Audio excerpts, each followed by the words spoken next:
devotee. That also you can see. That also you can see in Srimad Bhagavatam, because many places mixed devotees also pray. So their information may appear to be very pure devotional, but their intentions are not pure devotional. Like you see recently, there were prayers of Daksha Prajapati, very beautiful Hamsa Guhya prayers. But they are not the prayers which are offered by him in one sense. No, they are the prayers which are actually, he has taken from scriptures and is just repeating. Although they are pure devotional in information, but there is no intention of pure devotion. So Srimad Bhagavatam reveals such most confidential things in this form of prayers. So we are discussing the very first prayer in one sense, very elaborate prayers. First prayers were Arjuna, and then there were prayers of Uttara and down, the Kunti Maharani's prayers. So last time we covered, I think, till verse text 24, right? So all of you must be remembering that first 3 verses of Kunti Maharani. So Kunti Maharani seeing the is happening in front of her. Glass कहाँ गया? हाथ दो. Hare Krishna, please mute. Yeah.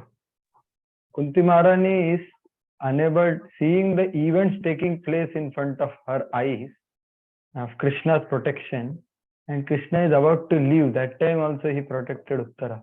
So she could not resist her deep gratitude and deep surge of emotion in her heart out of affection for Krishna, out of gratitude for Krishna and his greatness and his pastimes. So she could not resist but to offer, express her emotions very loudly in terms of in public. So that's how these prayers are coming out from her heart. And we saw the beginning 3 verses from 18th verse onwards. Namaste Purushanto Adyam. So we saw Kunti Maharani is telling that alakshatvam. My dear Lord, your Bhagwan feature is very difficult to perceive, very difficult to understand. Alakshatvam. So that is what is the subject matter of the first 3 verses actually. So she establishes the fact that you are not Brahman, you are not Paramatma, you are not any demigod, you are not just Purush, but you are Supreme Bhagwan. So Bhagwan aspect, what to speak of Krishna, who is Swayam Bhagwan, the most difficult to watch. So she continued that theme for next 2 verses, saying that you are covered by the curtain of Yoga Maya, by which a person's vision is covered. Just as a person who is ignorant person who is watching Bharatnatyam cannot understand. He may see the movements, but he cannot understand the movements actually. So Maya Javanika Chanyam Adnyadhokshajamavayam Nalakshase Mudadisha Nato Natyadharo Yatha. So she calling herself Adnya, Bhakti Tattva Anabhignya. Means she is humbly saying that I don't know Bhakti Tattva. So, and next verse her humility continues. So an ignorant person can never understand you, although he may see you in front of him. And what to speak of even Paramahamsas also. You are object of bhakti. Tatha Paramahamsanam Muninam Amalat Bhakti Yoga Vidhanartham Vishaya. So you are the object of bhakti for Paramahamsas like Shukdev Goswami. How woman can understand you. So she is understanding everything, but she is expressing genuine humility in her heart, saying that I cannot understand anything. So that is the first section, and then she starts expressing the gratitude. Having said, I can just offer you respect, my Lord. What I can glorify you? I can simply offer you respect. So you are Sukha Pradatva. You are giver of happiness and bliss to so many great people. Beginning with Vasudev, Devaki, Yashoda, Nanda Maharaj and the Gopis. So we saw that beautiful verse which we recite at the beginning of the classes and Bhagavatam. But how deep this verse is. Krishnaya Vasudevaya, etc. And then he expresses her fortune and her tapaharitva. So these devotees whom she has mentioned, Devaki, Vasudeva, Nanda Maharaj, Gopis, are very exalted. I am nowhere close to them. But still you are also giving me also great bliss by being present in front of me in your beautiful form. Namo akinchana vittaya nivritta gunavrittaya atma ramaya shantaya kaivalya pataya. Sorry. Namo pankajanabhaya. I'm sorry. Namo pankajanabhaya. So he's explaining the glory, the beauty and the coolness which is there in the vision of the Supreme Lord, which he is experiencing. Tapaharitvam. So Krishna's beauty is not agitating, but it is soothing. Whereas the beauty of this material world is agitating. Right? So that's the difference between the beauty of this world and beauty of Krishna. It is not at all agitating. That's what actually even our Rukmini Devi also says actually. Shutva gunan bhuvana sundara shunvatamte nirvishya karna vivarai haratonga tapa. So when I hear about your beauty and your qualities, my Lord, nirvishya karna vivarai, as soon as it enters my ear, haratonga tapam, the tapa or the distress or the waves of lust, etc., are completely pacified by simply hearing about your gunas and your beauty, my Lord. You are Bhuvana Sundara. You are the most beautiful. So Krishna's beauty is soothing and pacifying, whereas the beauty of this material world is agitating, keeps on agitating person more and more. It can never, make a person satisfied in the sense. So that's what she is expressing. And then, having said about Sukha Pardatvam, she is telling Tapaharitvam further. So very beautifully she compares herself with Devaki, glorifying Devaki's pure devotion and love, but Lord's special mercifulness on her being very wretched and Deenabandhu. So you were more merciful to me, my Lord. So she expresses that Yatha Rishikesha Khalena Devaki, 23rd verse. And 24th verse, she enumerates, she remembers in great gratitude all the incidences in the past where directly or indirectly it was Krishna who protected them. So Vishan Mahagne Purushad Darsana, etc. That's what we saw. Now we continue further. The next section of the prayer is very beautiful. 25 to 27 is the next section where Kunti Maharani is establishing the great value system she has. So what she considers as treasure, she considers as useless. What she considers to be a real wealth and what she considers to be worry. So that's what she is going to say, and the famous verses of Vipadaha Santata Shashvat, give me more misery, or Janvarya Shatashibhir. All these verses will come in this particular section. So true Vipad and Sampad. What is factually the treasure, the wealth and the delight of the devotees and the Lord? And what is Vipad? What is the tension? What is worry or what is danger for a devotee and devotee? So that's what is mentioned in these 3 verses, very important. And then Lord's next section is, you are seeing in front of you screen. So 28 to 33. So 28 to 30 is about the Lord's pastimes. So, and 32 to 36 is about Lord's birth. So see, the important part of the prayers is all about Krishna's Janma and Krishna's Karma, and clarifying his position as his intention of why he does what he does. So that's the main content of our prayers actually. So 28 to 31 is your nature is beyond speculation. No one can understand why you are doing what you are doing. People will have millions of opinion about you. You are partial, you are cruel, earlier you were impartial, now you have become partial. So you can never be understood actually. You are beyond speculation. Tatu tu swabhavasya tarka gochara eva iti aha Manya iti chaturve. So Jiva Goswami is saying 4 verses are speaking about what? 28, 29, 30, 31. They are speaking about how Lord's beautiful nature is completely beyond the logic and speculation. That is established by Kunti Maharani in 4 verses. Very, very important verses. So we'll see them.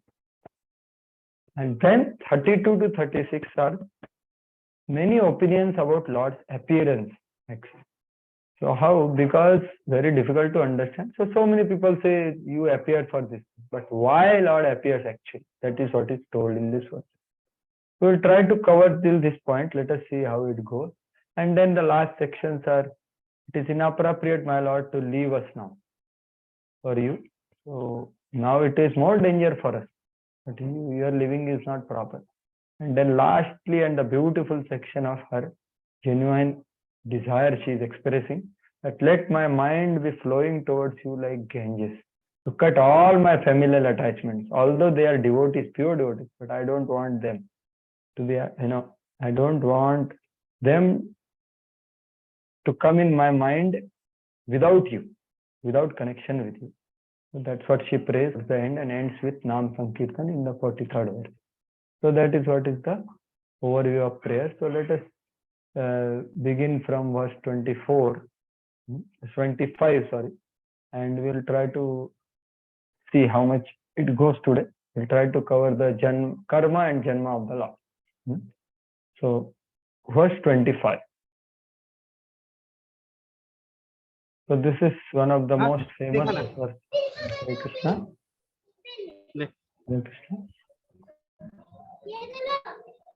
Yes, Prabhu. So text 25. So you can repeat with me. Very important verse. Vipadaha santataha shashvat tatra tatra jagat guru bhavato darshanam yasyat apunar bhava darshanam. Yeah, please read the translation from book. Actually, my computer will take 1 or 2 minutes. Yeah. I wish that all those calamities would happen again and again, so that we could see you again and again. For seeing you means that we will no longer see repeated births and deaths. Yeah. So actually, this prayer is a very great shock for all the religions. What to speak of, any other atheist. Atheists can never understand, but even the religionist, all other religions or other different forms of religion, different depths of religion, they cannot understand the emotion which is expressed here in the Kunti Devi, because she is asking for difficulties in her life. She is asking for vipada, and she is not just asking vipadas for some period of time. Vipadaha santu, let there be calamities. How much time you want? Shashvat, for eternity. Again and again they may come. Tatra tatra jagat guru. So my dear Lord, you are Jagat Guru. So she is addressing Supreme Lord with a very special word, Jagat Guru, which is explained by Vishwanath Chakravarti Thakur very beautifully. Why? We will see that.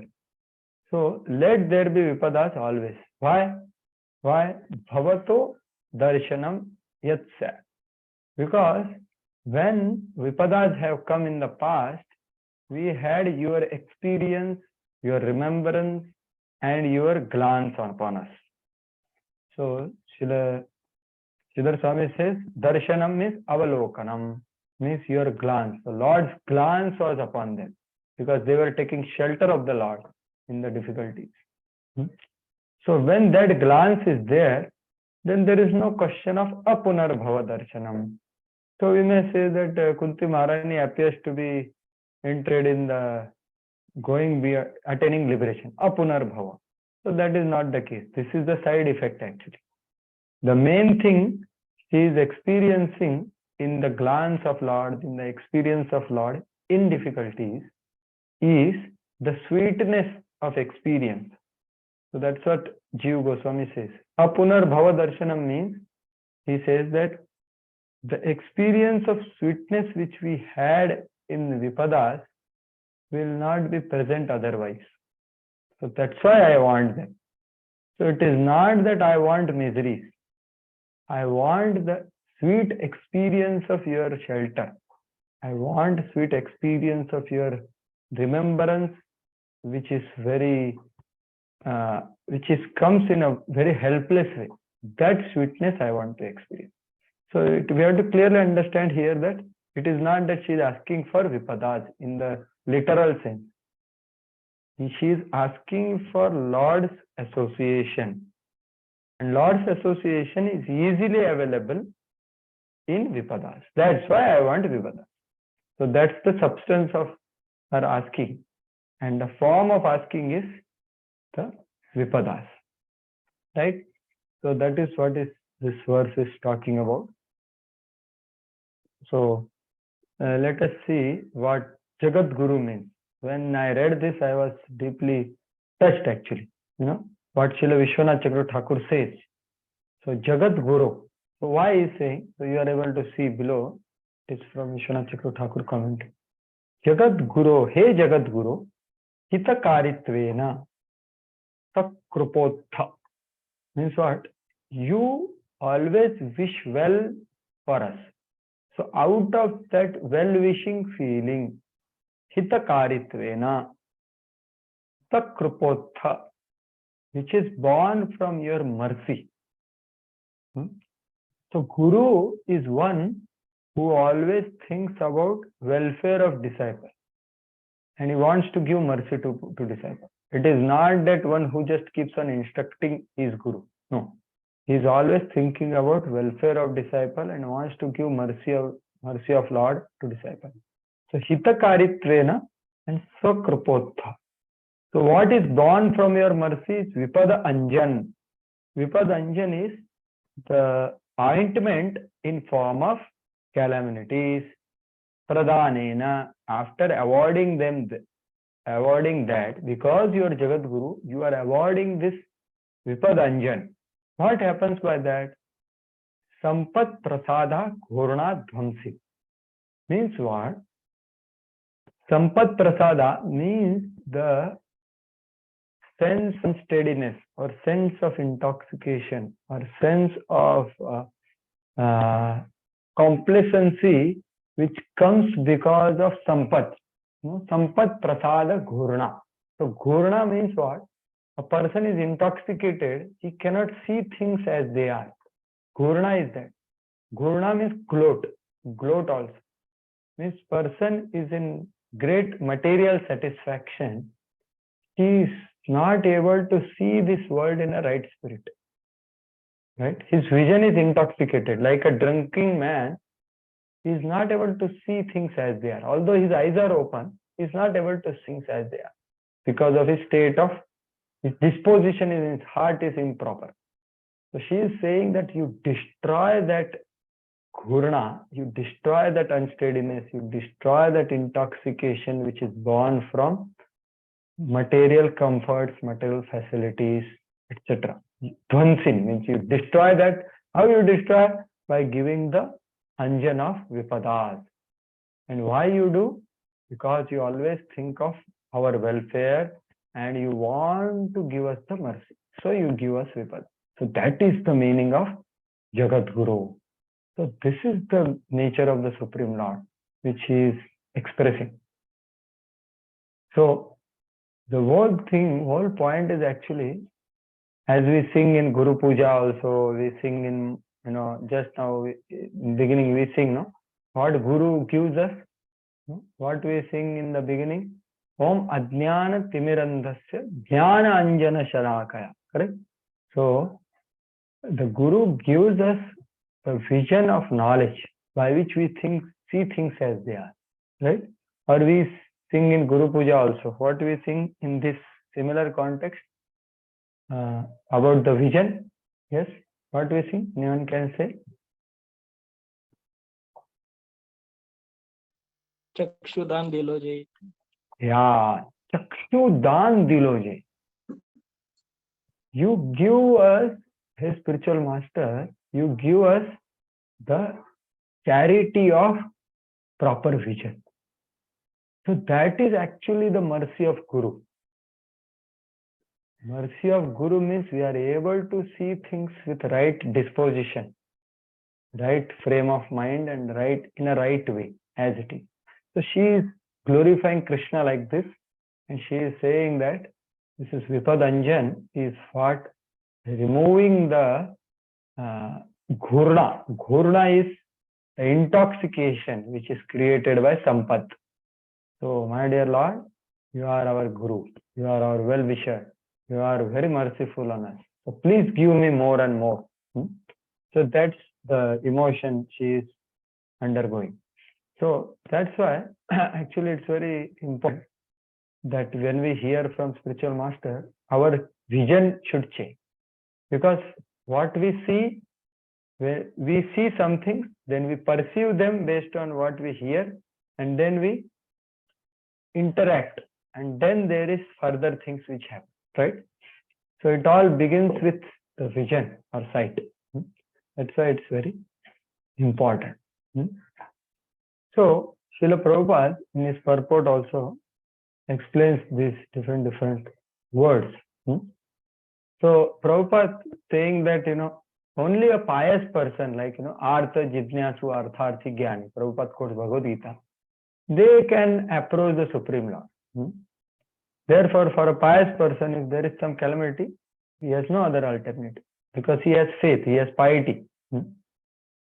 Therefore, even though there are so-called calamities, they are welcome because they give us opportunity to remember Lord. And remembering Lord means liberation. So then Prabhupada quotes that famous verse that if one takes shelter of the Lord, samashitaye padapallava klavam, mahat padam punya yashomana, bhavam budhir vatsa param padam, padam padam yat vipadam natisha. The same thing, the same mood is there, that this material world is full of vipada, param padam, padam vipadam. But one who takes shelter of lotus feet of Krishna, the whole water, the whole ocean becomes like a water in hoof print of calf. So Prabhupada quotes that here. Yeah. Ahead, Prabhupada reads a very important thing. Yeah, please read this material world. Anyone? This material world is certified by the Lord in the Bhagavad Gita as a dangerous place full of calamities. Less intelligent persons prepare plans to adjust to those calamities without knowing that the nature of this place is itself full of calamities. They have no information of the abode of the Lord, which is full of bliss and without trace of calamity. The duty of the sane person, therefore, is to be undisturbed by worldly calamities, which are sure to happen in all circumstances. Suffering all sorts of unavoidable misfortunes, one should make progress in spiritual realization, because that is the mission of human life. The spirit soul is transcendental to all material calamities. Therefore, the so-called calamities are called false.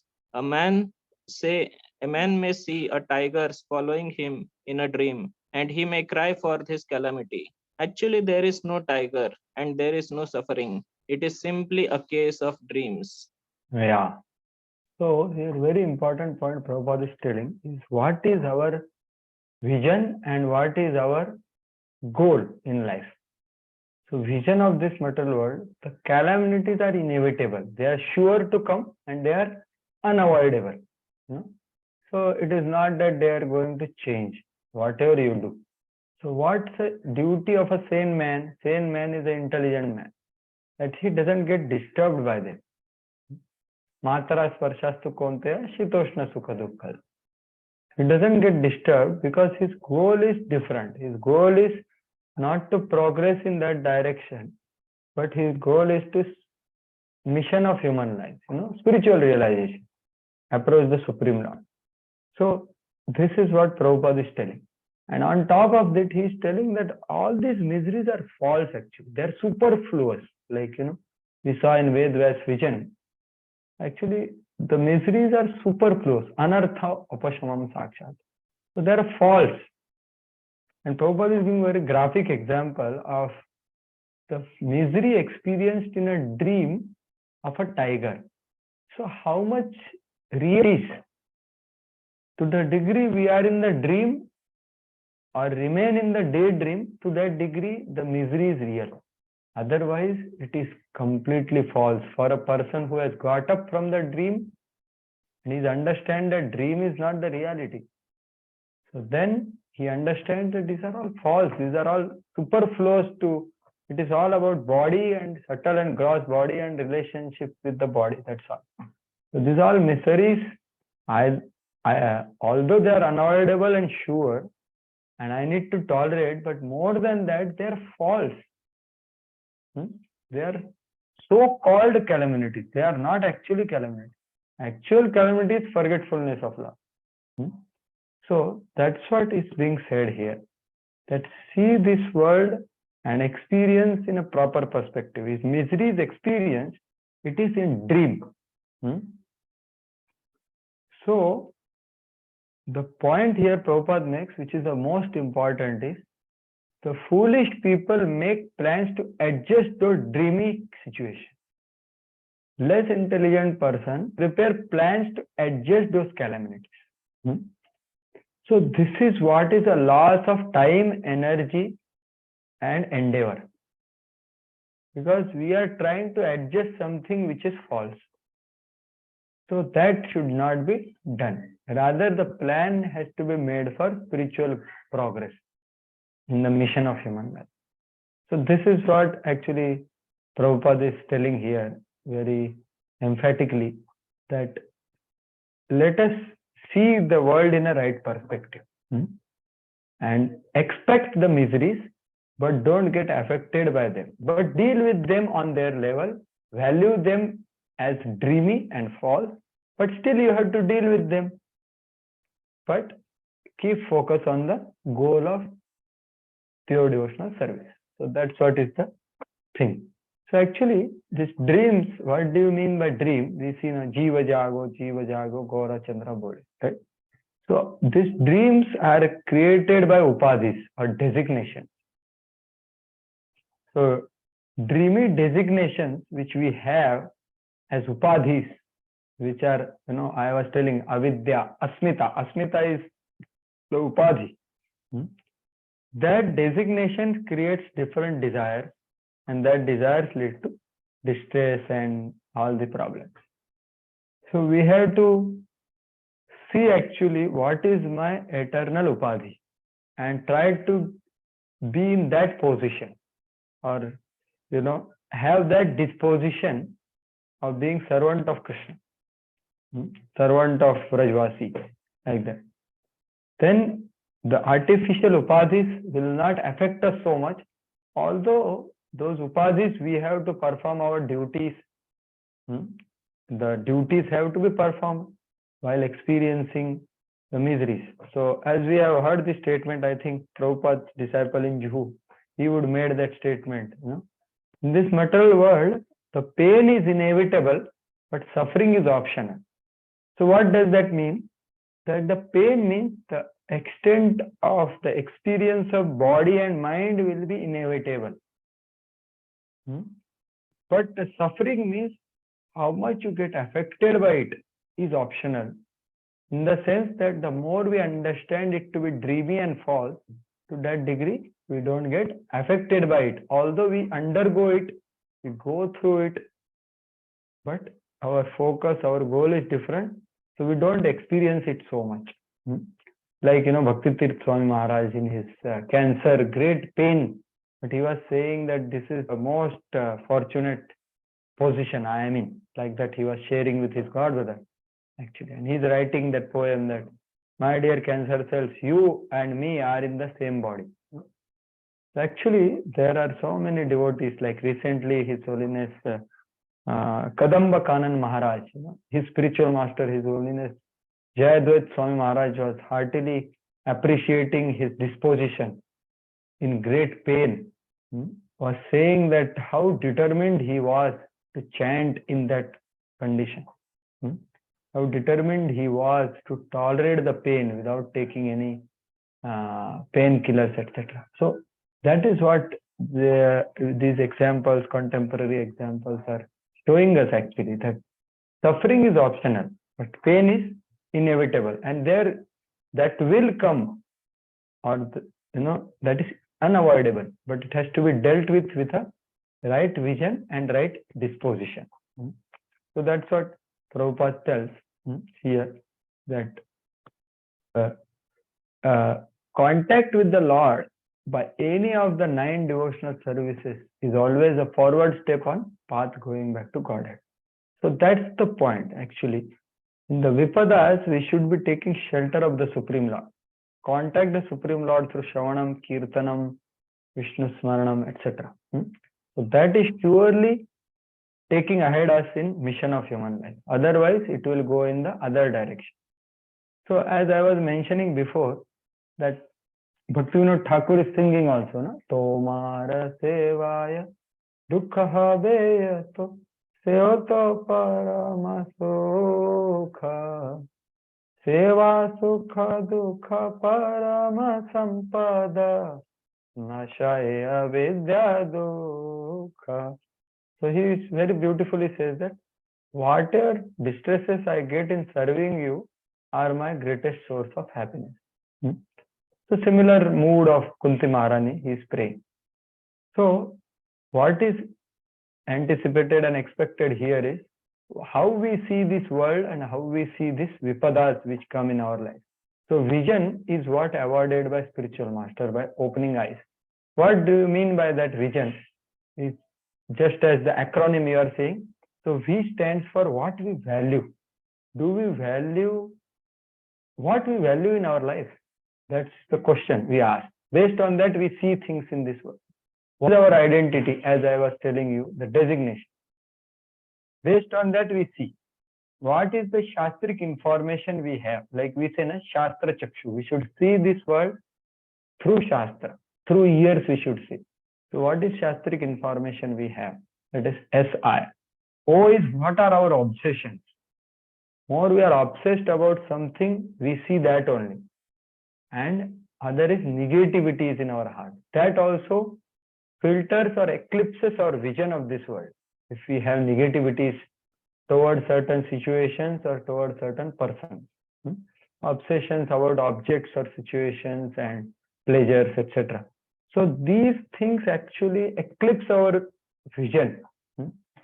So we have to work upon this by focusing on proper receiving from spiritual master, the Shastra which he is telling. So through that we can change our values, our obsessions, and destroy our, minimize our negativities, so that we have a right perception of this world. And then we can respond in a proper way. Because after perceiving only we respond. Otherwise we just react, whatever happens, just react. That is not, that causes more further trouble for anyone actually, if one takes a snap action. So that's why Kunti Maharani is glorifying Krishna as Jagat Guru, awarder of proper vision without intoxication. And what is the greatest intoxication is told in next verse. Next verse is another beautiful verse, going with the same theme of what is Vipad and what is Sampad. So now she told that I want Vipad.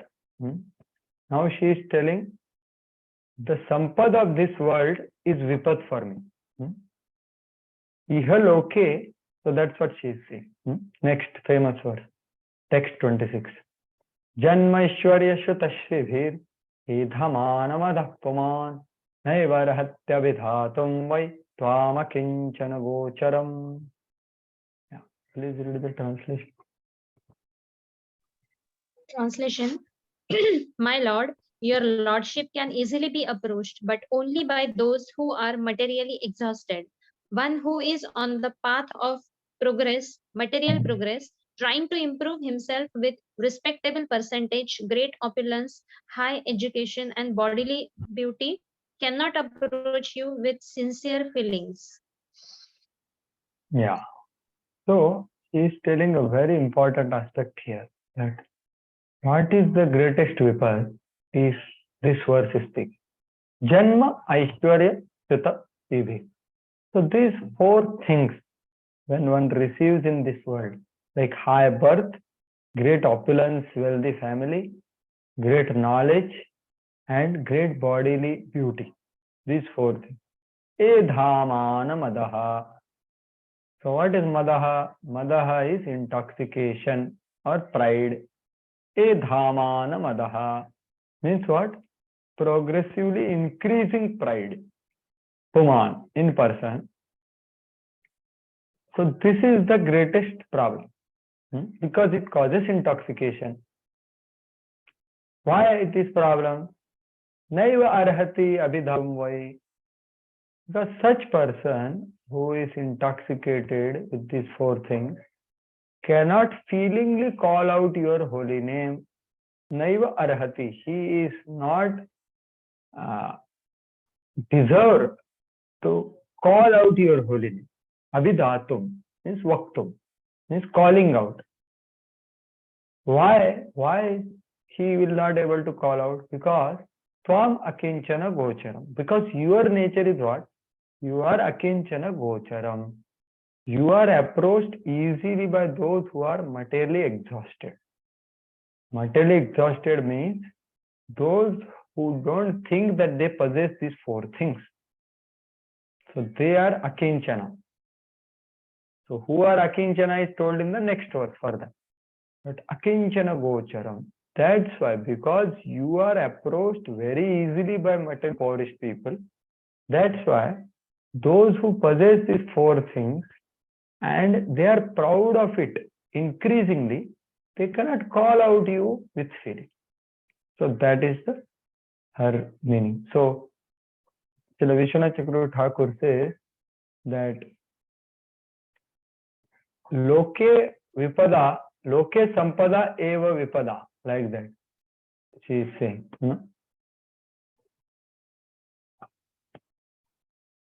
Loke sampada eva vipada iti ah. For ordinary people, what is sampada? That only is vipada. That's how she is saying. So this is a pure devotee's value system. What is greatly valuable for entire world, that itself is calamity for me. And Sridhar Swami says, Sampadastu Shreya Paripanthinaha. So Prabhupada says in his purport also that these so-called Sampadas, Janma, Aishwarya, Shutabhir, they are Shreya Paripanthinaha. They are stumbling blocks on path of progress, path of auspiciousness. So that's what is being said here in this particular verse. So as we saw, now Srila Prabhupada also explains. So here the word specifically used here is Edhamana madaha, means increasing pride because of these four things. So it is not that possessing these four things is a problem, but becoming increasingly proud of having those things is a problem. Okay? So the problem has to be clearly understood, because the same similar verse comes in a section of Bali Maharaj, where Lord Vamandev is glorifying Balari Maharaj. Lord Vamandev is telling Brahma, see, the verse is quite similar. Janma karma vayo rupam vidya aishwarya dhanadivihi yad asya na bhavet stambhas tatrayam mad anugraha. Means Janma, karma, vayo, rupam, vidya, aishwarya, dhana. So here Lord is taking more names actually of this material, so to say, sampada. Yes, yadasya, one who possesses them, but na bhave stamba, but he doesn't become proud. Tatram mad anugraha, means you need to understand that he has received my mercy, right? So please read this translation.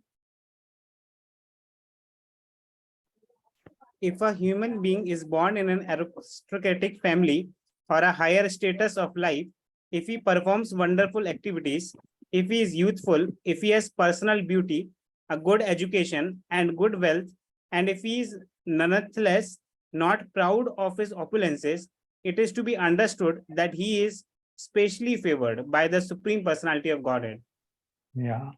So this is quite similar verse spoken by the Supreme Lord himself. Vaman Dev is speaking to Bali Maharaj, right? So it is not that to possess is a problem. To possess Janma, Ishvara, Shuta, Shiva is a problem. No. The problem is with the pride, Stambha or Mana. And not just that pride also, but increasing pride. Pride is decreasing, that is also not a problem. Pride is increasing. Actually, if you see the pastime of Indra trying to destroy the Vrajvasis out of pride. So what is happening? That is called increasing pride. You know how he is initially thinking, sent in Samartaka clouds, then himself coming 7 days consistently endeavoring. This is called increasing pride. That is what is offensive, greatly, very, very dangerous offense he did. So increasing pride. And why I am saying increasing pride? Because Srila Sukadeva Goswami addresses Parikshit Maharaj as Parantapa. So when Lord Krishna in Vrindavan, when he was playing with his Gopas, he sent few of them that go to these Brahman Patnis and tell them, go to these Brahmanas and tell that we are hungry. So please give us some anna. So there they go, and then they saw that the Brahmanas are too proud. Actually, Brahmanas are too proud of their qualification, whatever they are doing. So that context, Sukadeva Goswami becomes very angry at the Brahmanas because they are not able to understand who has come. So there, in that context, Srila Sukadeva Goswami addresses Parikshit Maharaj as Parantapa. So Parantapa means the subduer of enemies, like pride.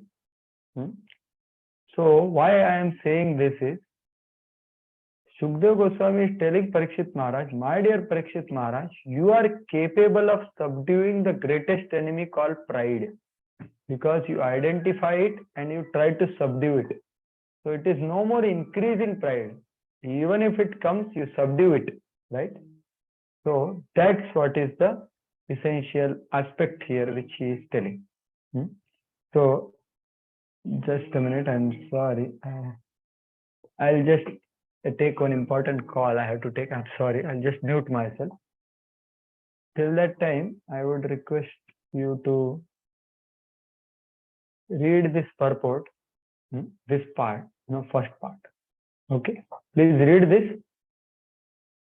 Okay, Prabhuji. But the result is that by possessing, from starting, Yeah, read. Being materially advanced means taking birth in an aristocratic family and possessing great wealth and education and attractive personal beauty. All materialistic men are mad after possessing these material opulences, and this is known as the advancement of material civilization. But the result is that by possessing all these material assets, one becomes artificially puffed up, intoxicated by such temporary possessions. Consequently, such materially puffed up persons are incapable of uttering the holy name of the Lord by addressing him feelingly. O Govinda, O Krishna. It is said in the Shastras that by once uttering the holy names of the Lord, the sinners get rid of a quantity of sins that he is unable to commit. Such is the power of uttering the holy name of the Lord. There is not the least exaggeration in this statement. Actually, the Lord's holy name has such powerful potency, but there is a quality to such utterances also. It depends on the quality of feeling. A helpless man can feelingly utter the holy name of the Lord, whereas a man who utters the same holy name in great material satisfaction cannot be so sincere. Form and substance of bhakti activities. Okay. Yes, thank you. Okay, just a minute.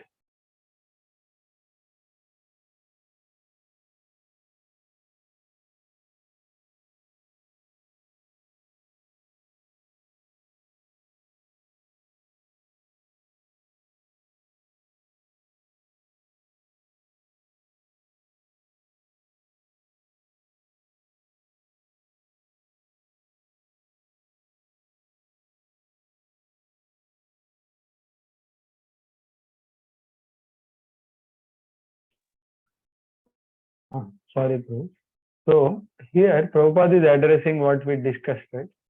That the advancement of material civilization is what? In these four aspects, working in these four aspects, spending so much of time, energy, everything for this is advancement of material civilization. But that causes artificial pride. And the greatest problem for that is we cannot chant feelings.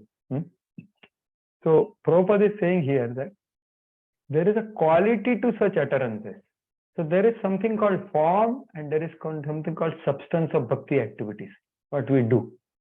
So bhakti activities, when we say bhajan kriya, is we are trying to imitate the activities of pure devotees, actually, of Navavidha Bhakti. But substance of those activities is the feeling, actually. The form is using the tongue, using the ear, is the form of the activity. Whereas the substance of activity is the feeling which is there in the heart. So actually in the Navavidha Bhakti, the Kirtanam is done with the heart. The Shravanam is done with the heart. Kirtanam is not done with the tongue in one sense. Shravan is not done with ears in one sense. Smaran is not done with mind in one sense. It is done with the heart because it has to connect with the feelings. So feelings are there in the soul actually. So that's what Prabhupada is saying, that the quality, when we say quality chanting, means quality of our feeling. And feeling of what? Feeling towards the Lord. Feeling towards His qualities, His mercifulness, His magnanimity, His kindness. Are we remembering that during the form which we are engaging every day? So a person in great material satisfaction is the person who is having ghurna. No, ghurna. I was explaining the vision of a person who is proud, who is seeing everyone else. So see, this person has no wealth, I have so much wealth. This person has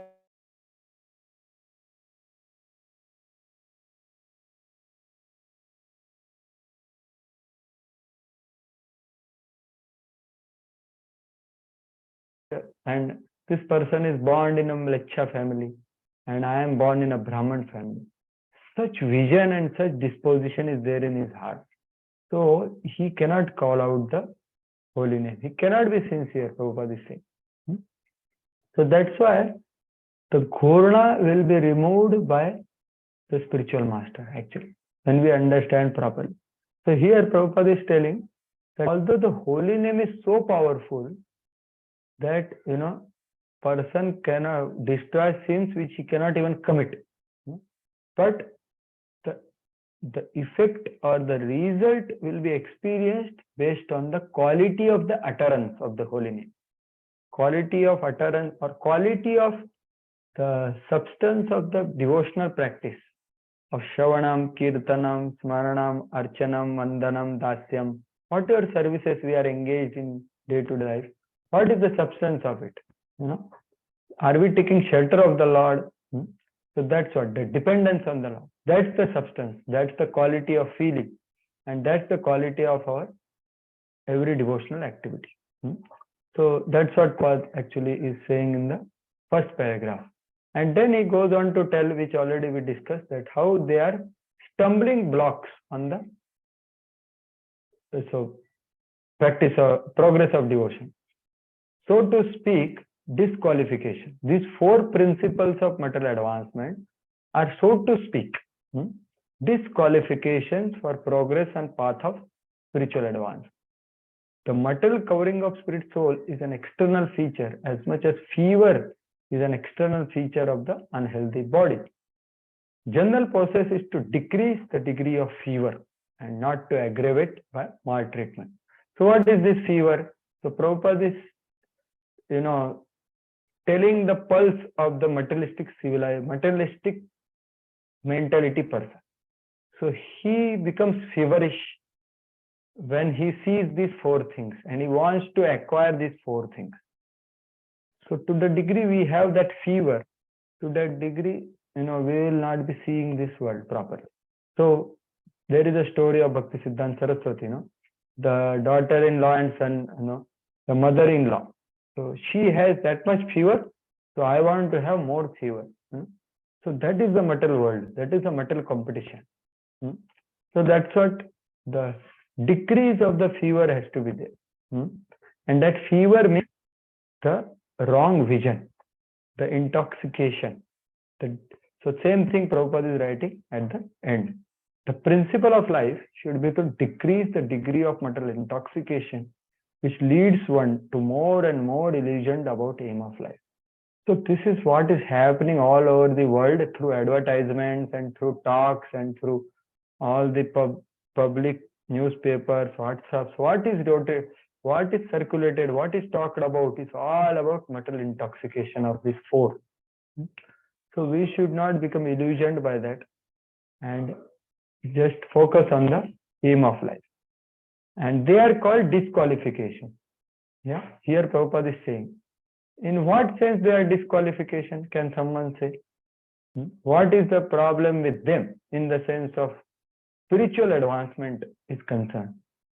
We become proud. Correct. So that we saw that Mada, you become proud. So what is the result of pride? They will not be able to utter the holy name properly. They may utter, but they will not be able to utter it properly. Sure. That also we discussed. What more things? What is the danger in spiritual advancement? What is the block which is created in spiritual advancement by pride? We don't become helpless and we become attached to the material things. Yes, but what is it that stumbling block or the disqualification in progress is? Laziness also.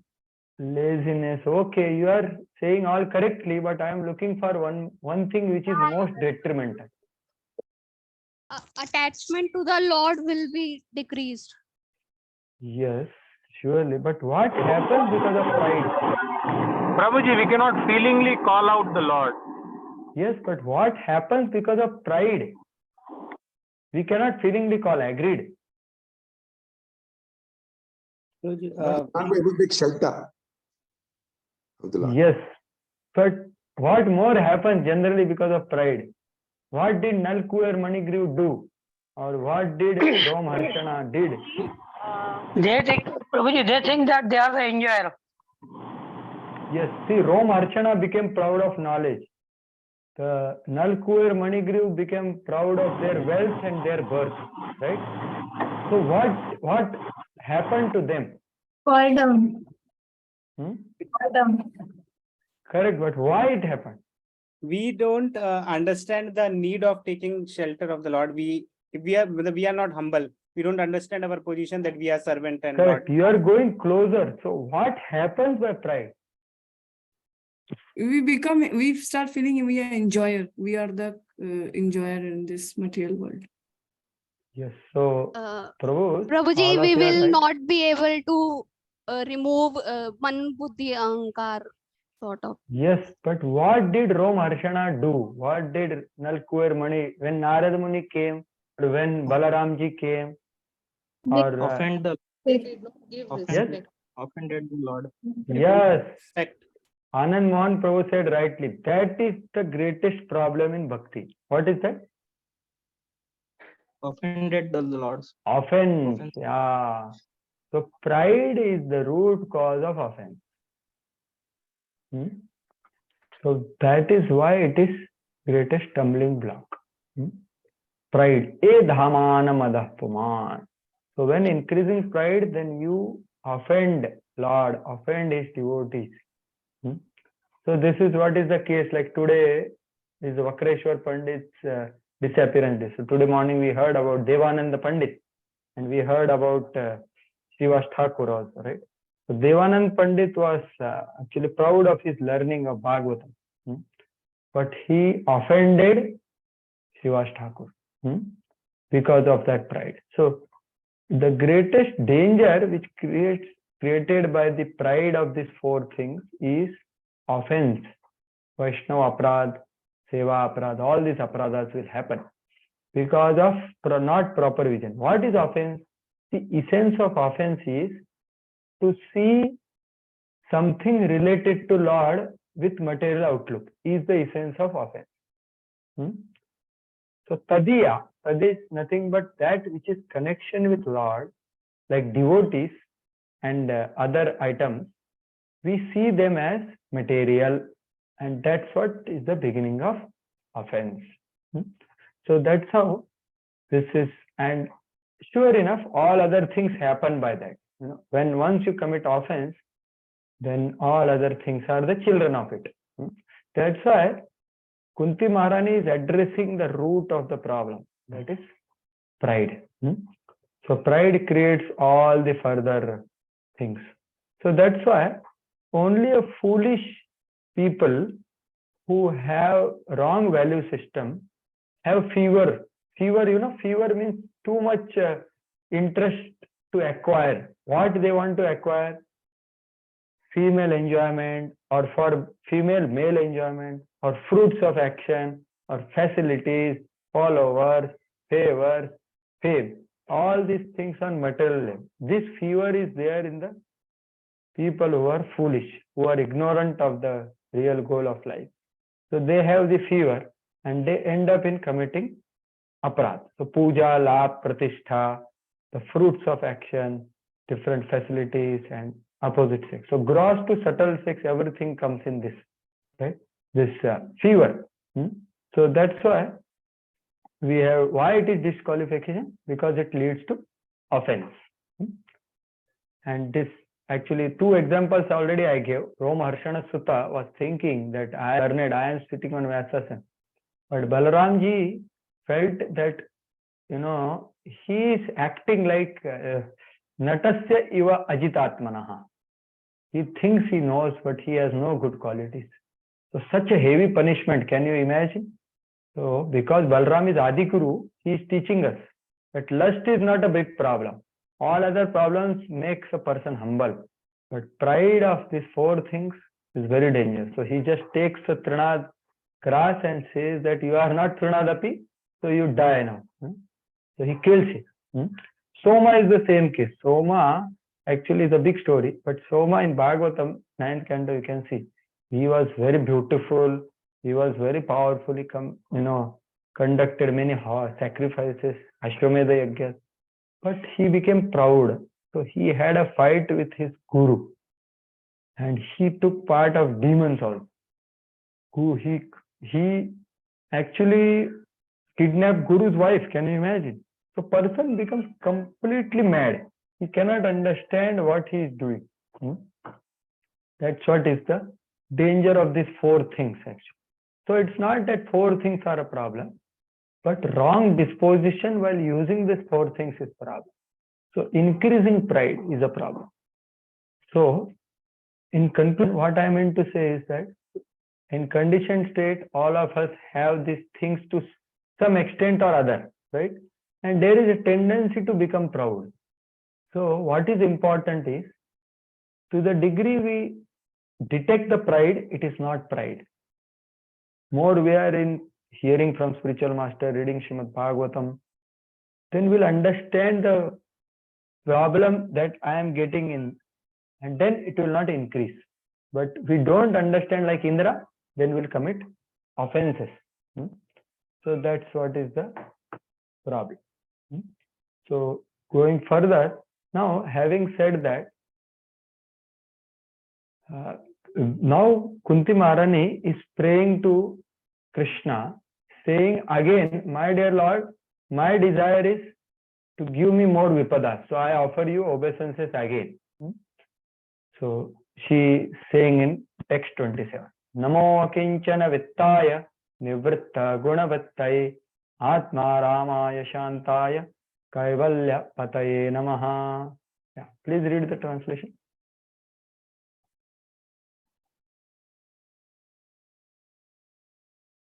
Bhajari Prabhu. Yeah.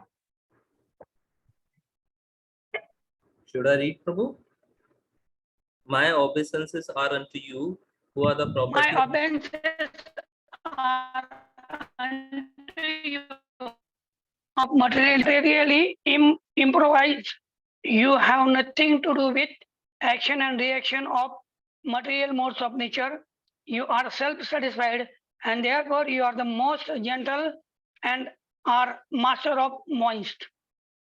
Yeah. So here he is praying Namo. So as I told, Prastuta Manoratha Puranaya Punaha Pranamati. Means she has expressed her Manorath that give me Vipadas. So to fulfill that, she is again offering obeisances. So many times she is saying Nama Nama.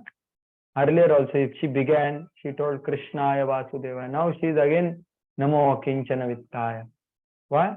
She wants to fulfill her desire. Just, I'm sorry. Let's just take one important call.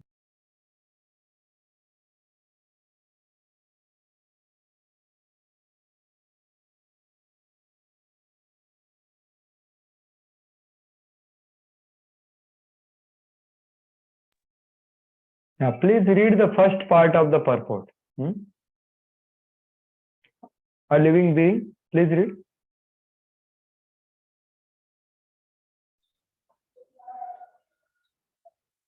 A living being renounces something for gaining something valuable.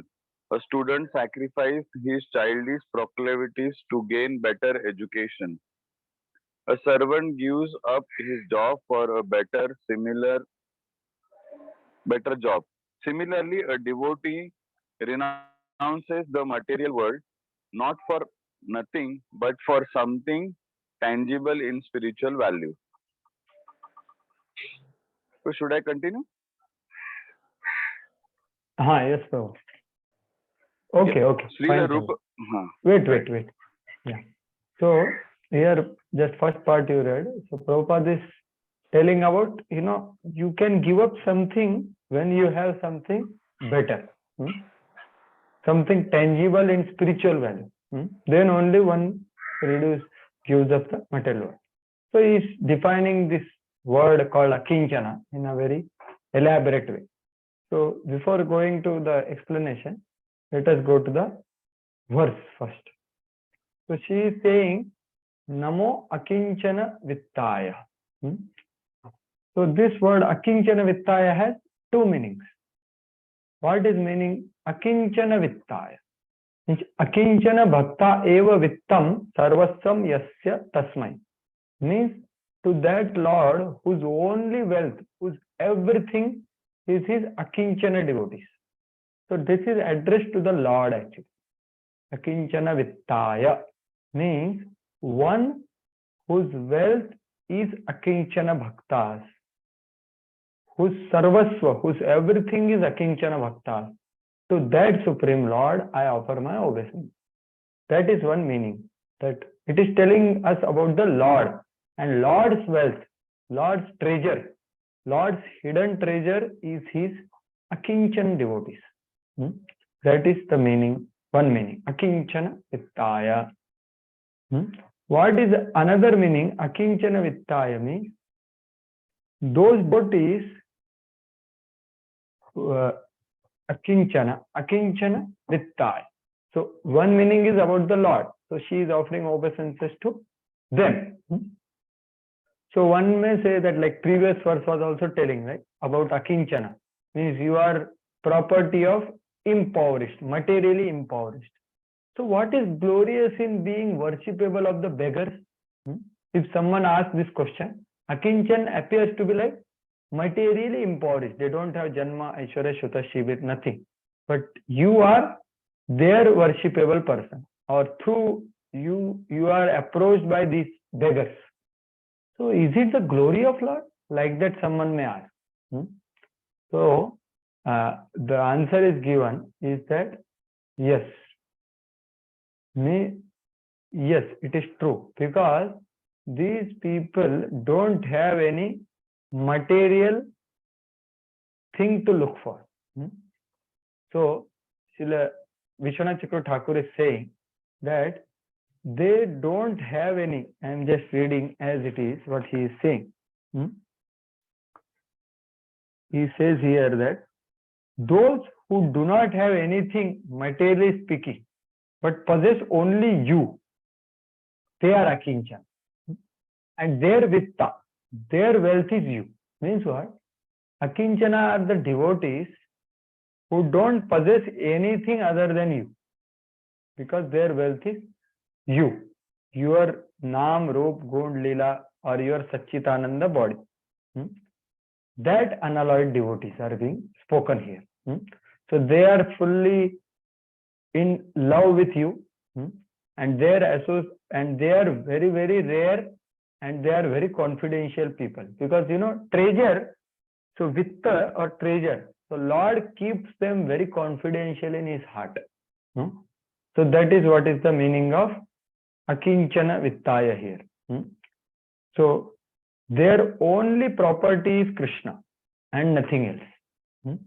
Although externally, like Ambarish Maharaj, you will see that they will be possessing so many things of this world, but they have nothing to be possessed, in the sense that their understanding is that this is not mine.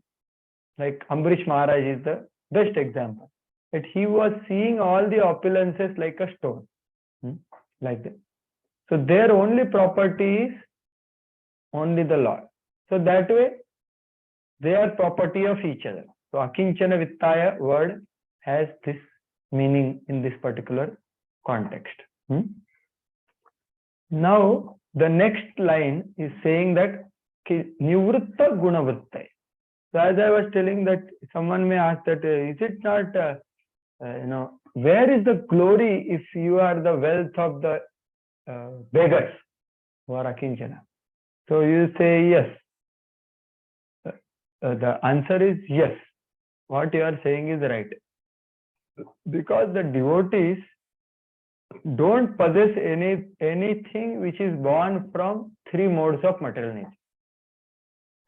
Guna vritti means three modes of material nature and the products of it, like dharma, artha, kama, etc.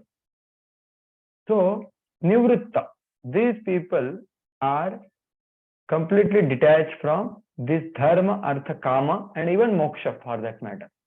Like we saw earlier, like devotee doesn't desire that also. So that is nivritta gunavritta, and the same is the nature of the Supreme Lord also. So Lord also is completely beyond the results and the experiences which are born from three modes of material nature. Nivritta gunavritta. You don't have anything to do with that. So this verse is speaking about the qualities of Lord predominantly, but also his devotees. So that is called nivritta gunavritti. So Prabhupada will explain that in his purport very elaborately.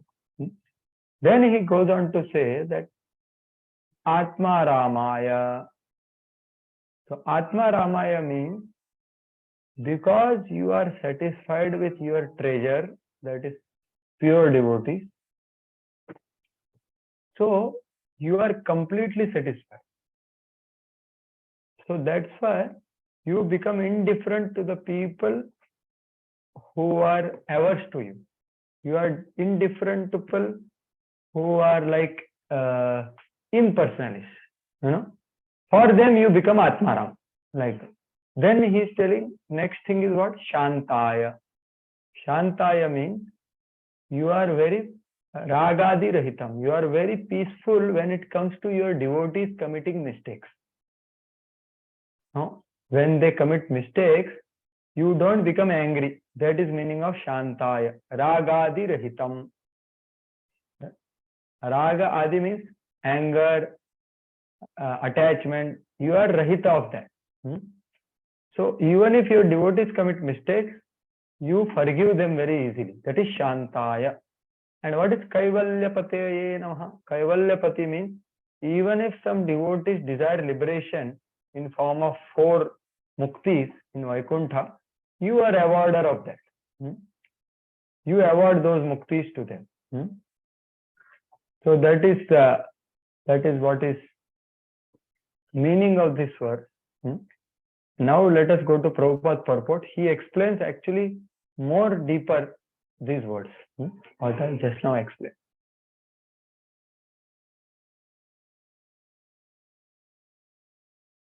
So this we have read already, right? So Prabhupada quotes a beautiful story of Sanatana Goswami and that Parasmani. So I hope many of you know the story. So that story I would not narrate, but Prabhupada is bringing out conclusions here. That who is Akinchana? This Sanatana Goswami is Akinchana person. Yeah, please read this. Akinchan. Akinchan means one who has nothing to give materially. A factual devotee or Mahatma does not give anything material to anyone because he has already left all material assets. He can, however, deliver the supreme asset, namely the personality of Godhead, because he is the only property of the factual devotee. Yeah, continue that. This specific example. This specific example is given for a neophyte devotee, just to convince them that material hankerings and spiritual advancement go ill together. Unless one is able to see everything as spiritual in relation with the Supreme Lord, one must always distinguish between spirit and matter. A spiritual master like Srila Sanatana Goswami, although personally able to see everything as spiritual, set this example for us only because we have no such spiritual vision. Yeah, so here Sanatana Goswami is glorified as Akinchana Bhakta. He has nothing to give other than Krishna or his holy name and his holy katha. So that Brahmana came and he just said, you take this Parasmani which is lying in the dustbin. So he just threw it. So what is the purpose of Srila Sanatana Goswami? So Sanatana Goswami can use the Parasmani in Krishna's service as Yukta Vairagya. But he didn't do that. Why he didn't do that? Because he wants to teach a lesson. Who is Akinchana Bhakta? So a person, he has the clear vision of matter and spirit. But we don't have such vision. So Sanatana Goswami taught that Brahmana, opened his eyes, and he took the Parasmani and came back. Are you are throwing Parasmani means you have something more. So he said, yes, you go and throw first that to the depths of the Yamuna. Then he goes, he checked his faith actually. And he did it, and then he gave him the holy name. So actually, that's what has to be established, because Sanatana Goswami wanted to show this. That's why he's enacting this pastime. That both things cannot go together. So we have been talking about materialistic vision, materialistic fever, materialistic aspirations, and spiritual advancement. So they go ill together. We have to introspect and withdraw from here and go to here. Both cannot, you cannot stand on two boats. You will be disturbed. So that's why it's being said. This is the one point. And second point, which is told by Prabhupada before, is a factual devotee is one who has nothing other than Krishna. That is Akinchana. Means his only property, he only has Krishna with him. So he keeps on giving that only. He doesn't have anything to give. So what he will give? That's what he is telling there.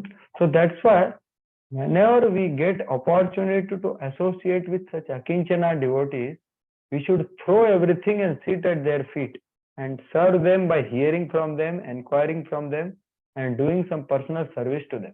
Because what is the glory? They can give but Krishna. They don't have anything other than Krishna. Krishna says Omara, Krishna dite para Tomara Shakati Aj. And the glory is that they are traveling all over the world for giving Krishna only. Only thing they are checking, like this Brahmana was checked, whether someone wants Krishna. So my humble understanding is that we don't want only Krishna. Or if we want Krishna also, we want so many other things So these Akinchana Bhaktas are traveling all over the world, Prabhupada and his disciples and all this. So, but they are looking at they are looking whether this person really wants. If they are convinced that we threw that Paras money in the, the depths of Yamuna, then they will give us also. So we should take advantage of such association, because they cannot give anything other than Krishna. So Mahat Sangha is very, very important to be aspired as well as taken in a proper way, proper disposition, not looking for anything else from them. So that is one thing which is being told here. And we know Rupa Goswami also is, he had so much of wealth. He would have thought that, Mahaprabhu has told me to research, so I'll use this money to construct temples. He would have done that. He didn't do, to teach all of us how we should utilize our money. So Prabhupada time and again says that 50% of the money should be utilized for the expansion of Sankirtan movement. And if one does that, it is highest amount of mercy. So this is in first canto, you will read in 19th or 17th chapter. Prabhupada writes, highest amount of mercy is to give 50% for propagation of Sankirtan movement. And then Prabhupada says that Kali cannot enter to such person or family or community.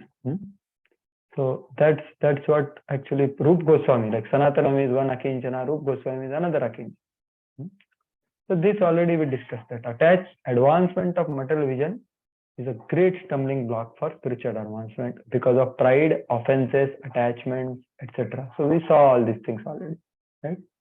So this is unwanted and so much of time and energy is wasted. So Prabhupada gives very gross examples from lipstick of 50 cents and moon landing research and everything in between. This is all materialistic advancement and it is not required. It is anartha. It is diverting our attention to so many unwanted things, and human energy is spoiled without achievement of spiritual realization, the prime necessity of human life. So these all so-called necessities are, these are created more and more nowadays, right? So unless we try to be focused, it will distract us. That's what, it will divert us, it will distract us, it will suck our energy and time and endeavor, which is meant for Krishna. So such material assets are all products of the three modes of material nature. So this is Nivritta Gunavritta. That's what is being explained actually. So this light from the moon landing down to the lipstick, everything is Nivritta Gunavritta, bodily things. So a devotee should go beyond that. Yeah, and then Prabhupada analyzes that from where this hankering comes. So this hankering, the material disease is due to hankering after our lording over the material nature, right? So this is what actually the desire, material desire means. Hankering is due to an interaction of the three modes of material nature. And neither the Lord nor for the devotees have attachment for such false enjoyment. So Nivritta Gunavritta. So actually more our intentions are there, then modes, the three modes, they will affect our intentions and the intentions will become desires will become hankerings like that. So we should avoid that growth. That's what Prabhupada is telling here, that it is because of three modes. Yeah, please read this last part, because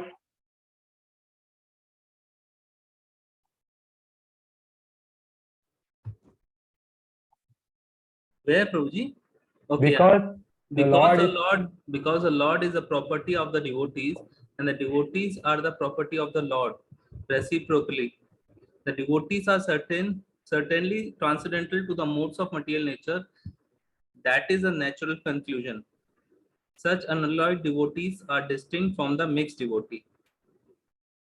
The unalloyed devotees and the Lord are transcendently attached to one another.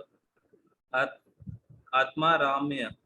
For others, the Lord has nothing to reciprocate, and therefore he is called Atmara, self-satisfied. Kevalya Pataye. self-satisfied as he is. He is the master of all monists who seek to merge into the existence of the Lord. Yeah, so Prabhupada is explaining these words which I explained. Why he is Atmaram? Because they are satisfied and transcendentally attached to each other, and Vraja Jana Ranjana, like that Lord is. So he is Atmaram. And so he has nothing to reciprocate with other than the unalloyed devotees. But before that, Prabhupada is telling an important thing, that what is difference between unalloyed devotee and mixed devotee. So mixed devotee is one who approaches Lord for mitigation of misery and poverty, or artha, artharthi, or jidnyasu or jnani. So jnana karma anavritam. So they are the unalloyed devotees. So mixed devotees are different, unalloyed devotees are different. So when we say akinchana vittaya, that is the unalloyed devotees of the Lord. So this is how Prabhupada is elaborating every aspect of this verse very beautifully, telling the qualities of Lord and qualities of his devotee. So one may think that, I am not at this level of practice of pure devotion. And so do I actually. I am also not. But what is important is pure devotional service as defined by Rupa Goswami, Anna Vilashita Shunyam Jnana Karmadi Anavritam Anukullena Krishnanushidanam Bhaktiruttama. This can be practiced when we have anarthas in our heart. How we can do that? When we have pure faith in our heart on the process. We have pure faith on the process, then we can practice pure devotional service.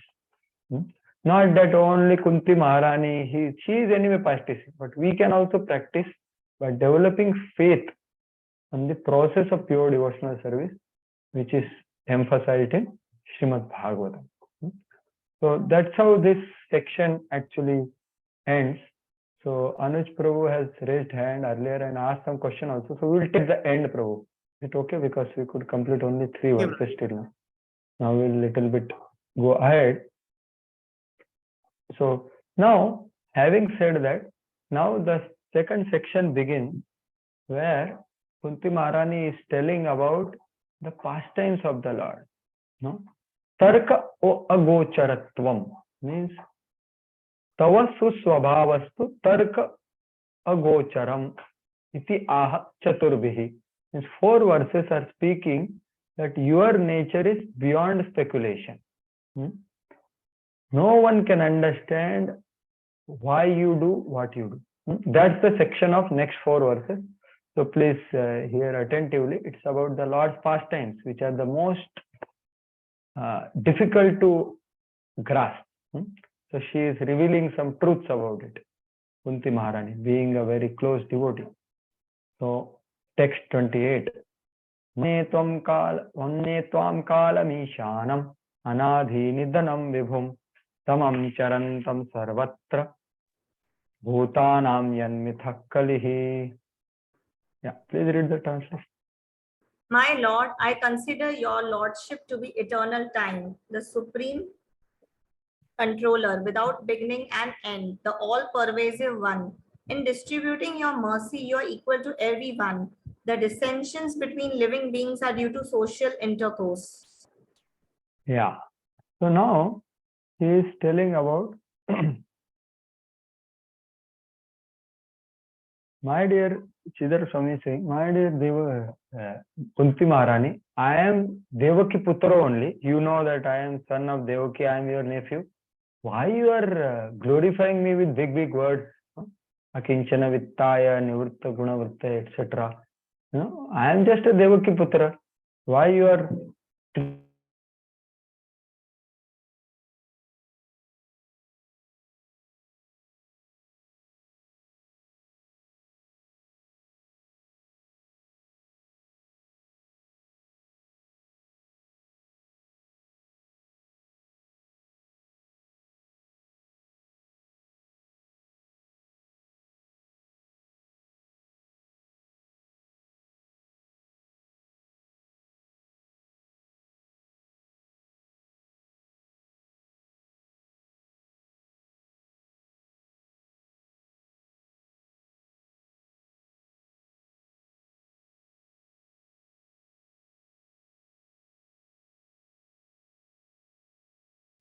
I think Prabhuji is disconnected.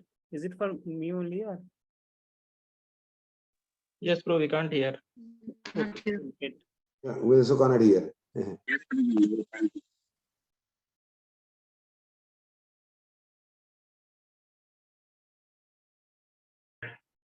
Rejoin.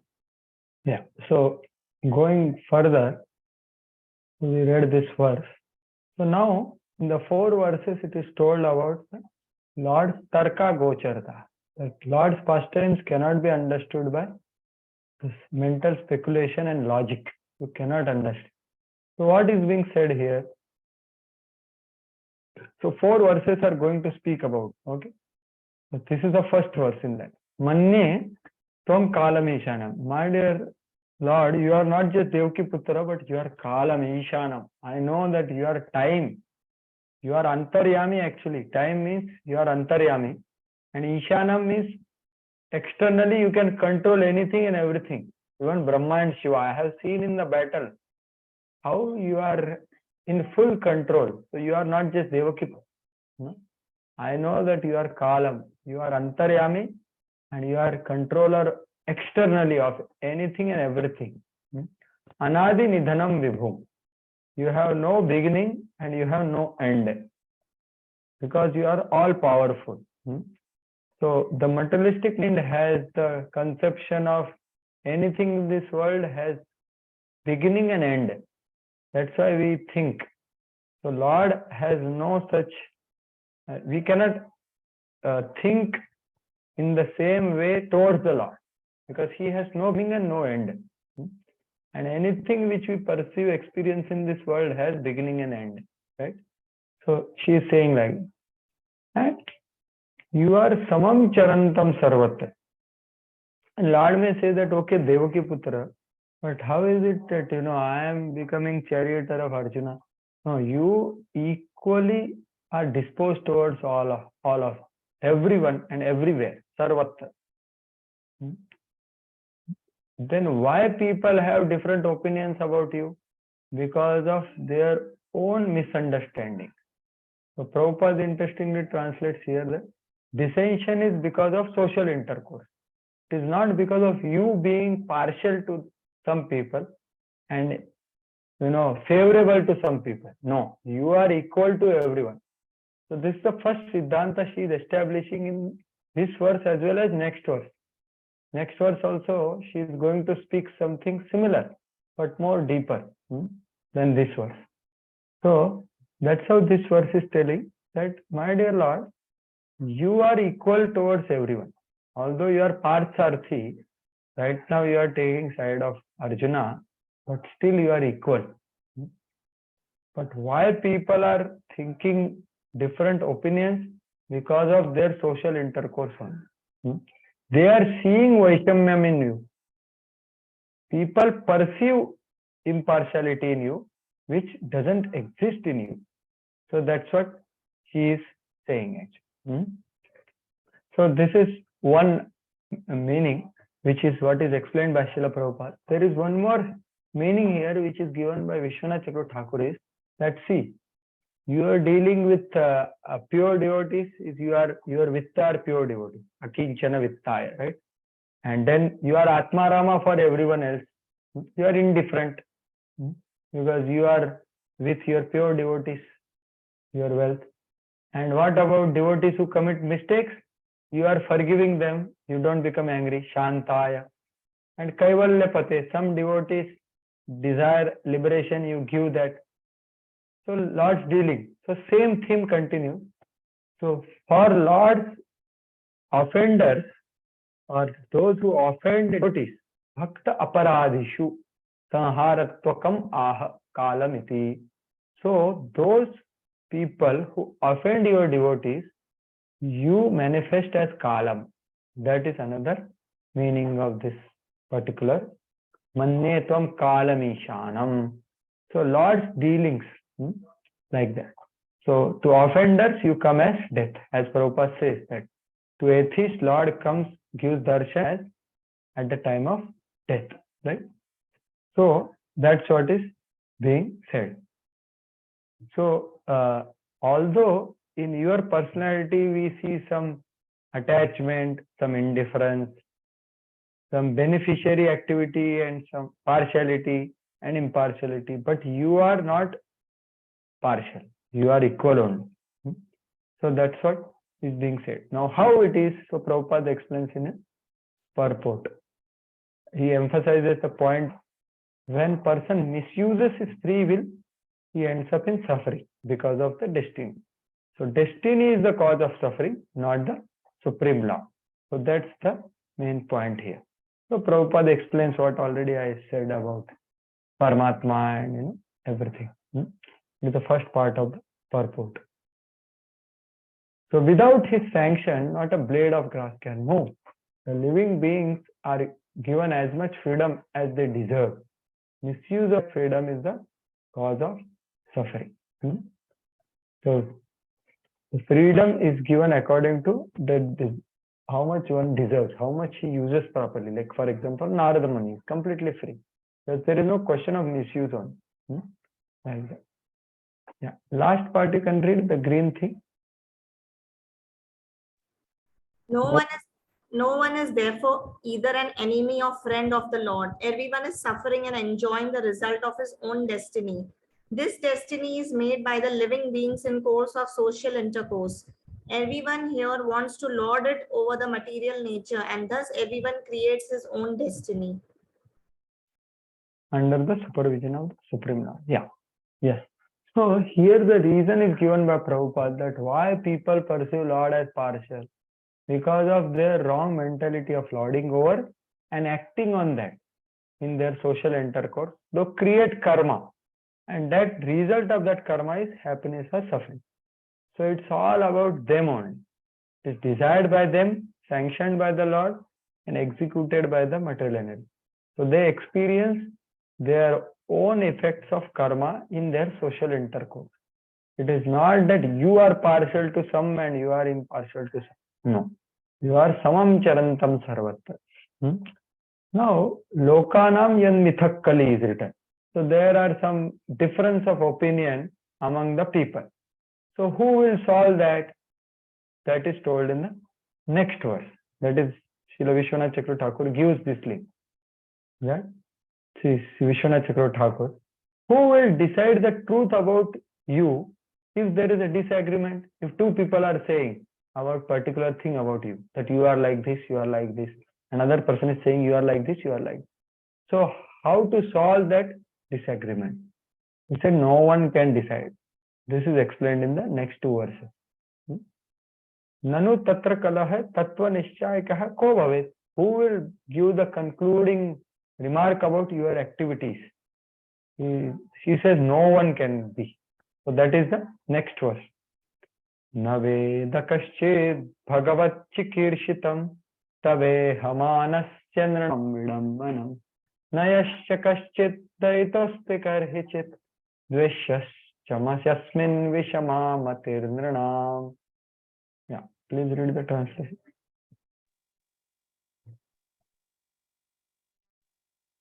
Yes. O Lord, no one can understand your transcendental pastimes, which appear to be human and are so misleading. You have no specific object of favor, nor do you have any object of envy. People only imagine that you are perfect. Yeah. So another link is given that my dear Kunti Maharani, I am famous to be known as, partial to devotees. How you are saying that I am equal?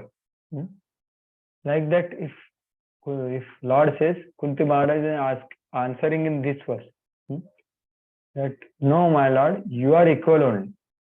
So, na veda kaschit bhagavat chikirshitam.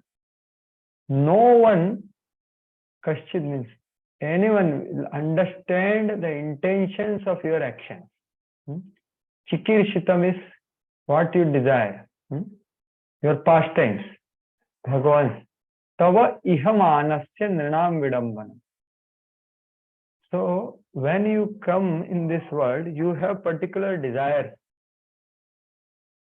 although you come in a form of a human being, Nunam, but you have desires. So Nunam Vidambanam. So what is the meaning of that? Vidambana here, Prabhupada is saying, misleading.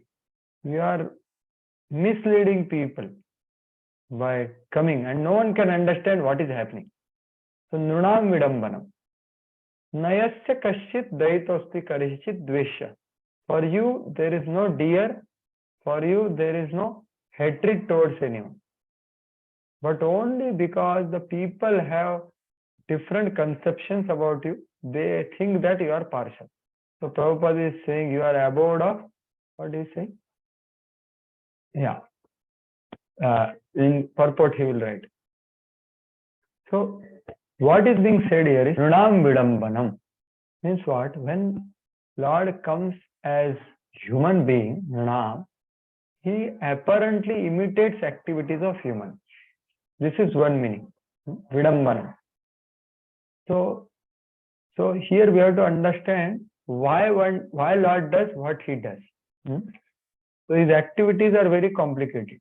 Like earlier, she also said that you are affectionate to Subhadra, you are affectionate to Uttara, but you allowed their sons to be killed.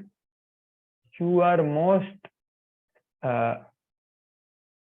dear of virtuous people like Bhishma. But Bhishma also was actually left the body in the battlefield. So your activities are very difficult to understand.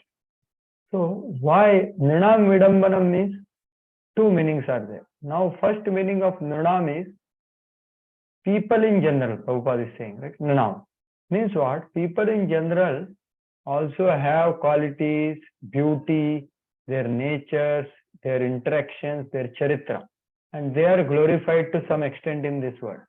But as soon as you appear in this material world, your quality, your activities are so glorious that these people who were so famous, they become laughing stock. That is called Vidambana. Tadrisha Saundarya Sadgune Charitra Adi.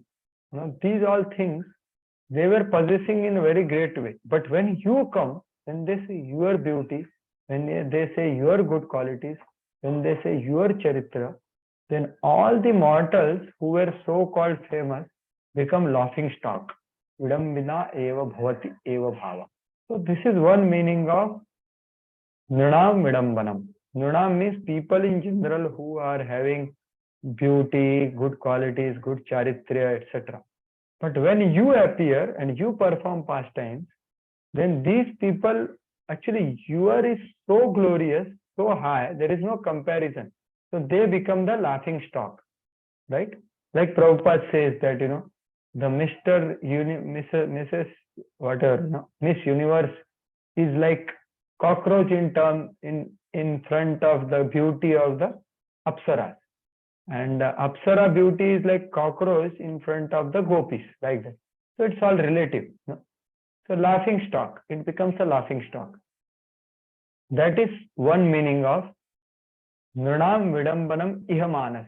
So when you appear in this material world, you make all other so-called human beings laughing stocks because of your good qualities, character and beauty. This is one meaning. But no one understands this. Second meaning is, so this is for one kind of it. Second meaning he gives, Ishana Chikra Thakur, says Nunam means those who want to understand Lord by studying Shastra and doing arguments on Shastra. That see, Lord is doing this here, he is doing this here. Shastravadinam. So Nunam means Shastra Vivadinam. They do a lot of discussion on Shastra based on Lord's pastime. Tesham Vidambanam Jnanam Vaiphalyam. Means their knowledge becomes futile because they can never understand using their logic why you are doing what you are doing. So Jnana Vaiphalyam Vanam means Vidamban here means the futility of their knowledge. For this particular Nudam, Jnana Vaiphalyam. So these two meanings are there. So with this desire, ihamanasya means this desire, you perform different activities, but no one can understand your activities. And that's why again she is saying, my dear Lord, you are equal. Means what? For you there is no desire. For you there is no hatred for anyone. People think like that. Why people think like that? That is because of their bad qualities. So Srila Prabhupada also used this example, which is given by Srila Vishwanath Chakravarti Thakur. Beautiful example of sun. Actually, when sun rises, there are few objects or people or living entities become happy, and some are indifferent, and some become distressed. So he gives this example, beautiful example of sun. So when sun rises, there are some jewels like Suryakant Mani. They can actually reflect the power of sun through that. There are Charvaki birds who become very happy when sun rises. There are blind people who are indifferent whether sun has risen or sun has set. They are indifferent. There are thieves, rogues, and atheists and owls. Owls, owls. So they become distressed when sun rises. So now is it partiality of sun? No, it's impartial only, but this is because of their receptivity. So similarly, when Supreme Lord comes, there are people like devotees are like Charvaki birds. They become very happy. But the like non-devotees or atheists, they become very dissatisfied when Lord appears. And the blind or indifferent, antagonistic people, it is indifferent whether Lord appears or not. So this is what is told through this important analogy, that Lord's indifference and Lord's asakti, Lord's upakaritva or Lord's apakaritva. This is perceived by people because of their own qualities. Vastu sadgunya vaigunyat eva karanam. So this is what Prabhupada explains in his purport. So you can see here, same thing is explained, which I already explained. Yeah, right. The sun rays are open to everyone, but capacities of the receptacles are different. So Suryakant stone, blind man, Charvaki bird, thieves. So they all see the sun only, but they perceive and experience differently because of their disposition. So Vastu Sadgunya or Vaigunya. So good qualities are there in Vastu, the Lord will appear like that. If bad qualities are there, Lord will appear. But Lord is like sun, he is equal to everyone. That is what is being established by the Kunti Maharani. He is undoubtedly known as partial. He is known as partial to his pure devotees. But in fact, he is never partial, as much as sun is never partial to anyone. Then Prabhupada takes the point further ahead. That, yeah, please read this part. Foolish people. Foolish people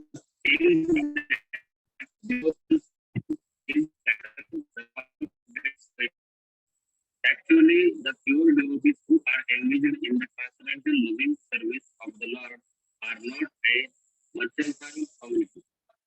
They mercantile and render service to someone in exchange or value. The pure devotees does not render service unto the Lord for such exchange. Yeah. So here Prabhupada is going one point further, saying that you don't consider when devotees glorify the Supreme Lord, they are flattering, they are chaplusi kar rahe. So they are flattering Lord so that they will get something. No. Pure devotees glorify Lord out of pure love. They don't have anything to get. No? So because some people think that, chaplusi karte hain aap log Bhagwan ka, so that you get the Lord. No. A devotee is not a vanik, merchant devotee. He doesn't glorify the Lord to get something from the Lord. That is a pure devotee. But whereas a mixed devotee means what?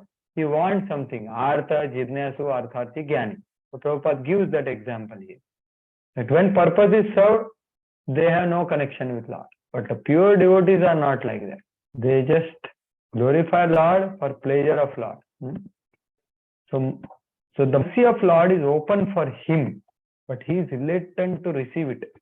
That is the difference between the pure devotee and mixed devotee.